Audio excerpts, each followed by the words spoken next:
Okay, y'all. So I have a download I want to share, and I'm going to start it with a story. So there's a story of this very wise man. And, people would seek him out here and there, for advice or for healing. And two men went to him. One was very wealthy and one was very poor. So, the poor man told him, like, I worry a lot, and um, I don't have enough to sustain me in life, and I just don't know why I'm stuck and I can't get ahead. I work really hard. I just want better for myself, and I don't know how to break through. Can you help me? And the wealthy man said, um, I have everything I want and I'm still not happy. I have moments where I feel good when I'm purchasing something or I'm attaining something, but then I fall back into worry. So both of these men were in the same state of mind and being. And so the wise one told them, I can help you, but you have to commit to 15 days. You have to stay here at this temple for 15 days, and I can help you break through. So the wealthy man got a little irritated, but he was like, all right. And the poor man was like, I'll do whatever. So he tells them, so here's what you have to do. You have to stay here for 15 days and you have to be silent. You have to be still. And there is no talking aloud, literally. Like, he was going to bring them up the way they bring up the monks, and they have to go through periods of silence. So they agree and they go to their respective space. They're able to, like, roam and, on the property and or at the temple and move around, but they cannot speak.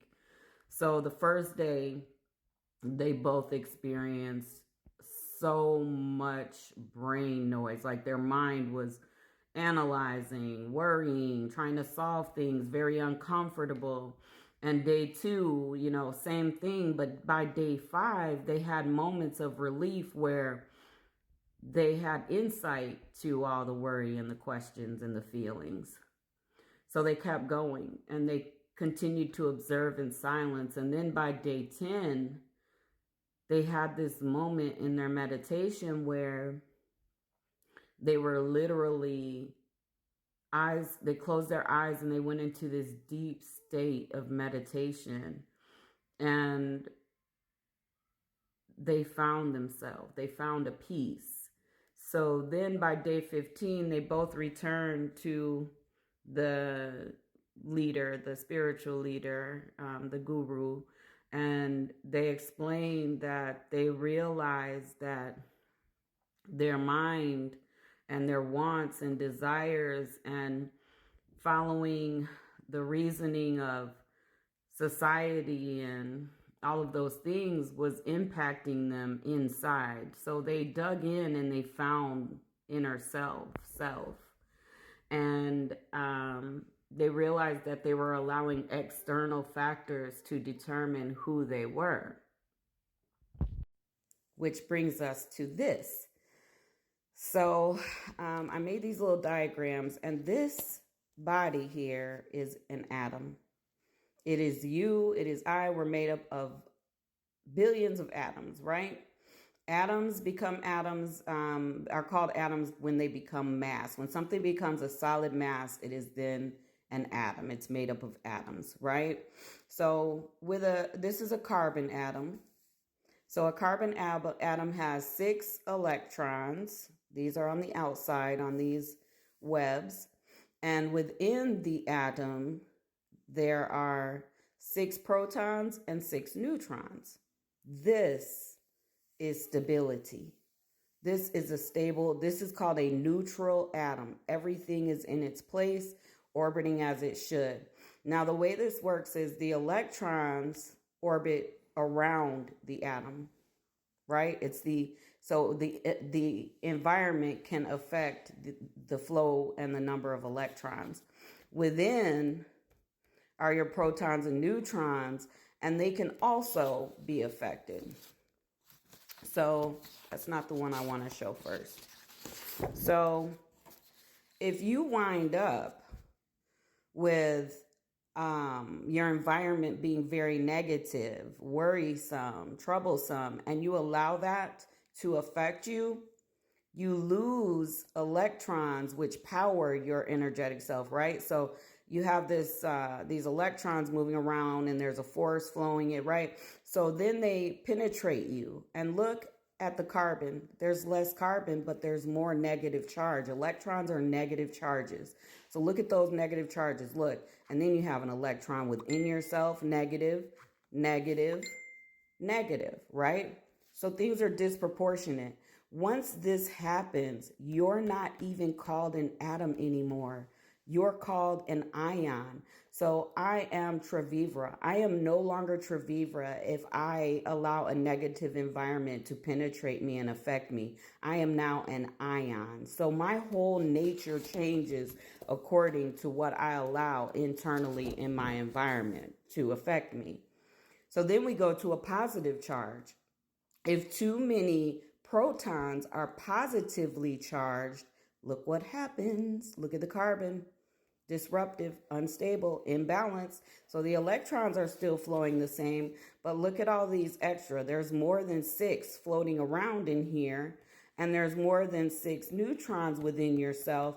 So too much of a positive charge, that high that wealthy man was seeking, causes you to be unstable as well. So let's get to it. So too many protons, positive charge, too many, positive charges become cations or cations. So you're no longer yourself when you're too much positive within the atom. You're an atom. You're a bunch of atoms. So if it's too positively charged, you become unstable as well. So too many protons or too few neutrons in the nucleus result in an imbalance between forces. You are an energetic being, right? This leads to instability. Who knew, right? When the atom has 2 extra protons, not TWO, 2, like too many extra protons or neutrons, it creates extra energy in the nucleus and causes the atom to become unbalanced or unstable. You see, it's unbalanced and unstable, right?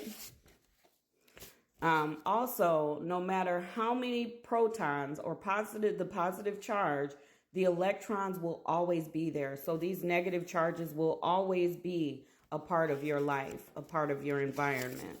There's just a different way to handle them. So then we want to get to the negative. So that was a cation. You're a cation now when you have too high of a charge. Now we're going to go to the cation. Atoms can attract additional electrons. So they become negatively charged. So when you have too many of these, you become negatively charged. And they can penetrate within self, right? Atoms which are not electrically neutral change form to become ions. So again, you're not yourself.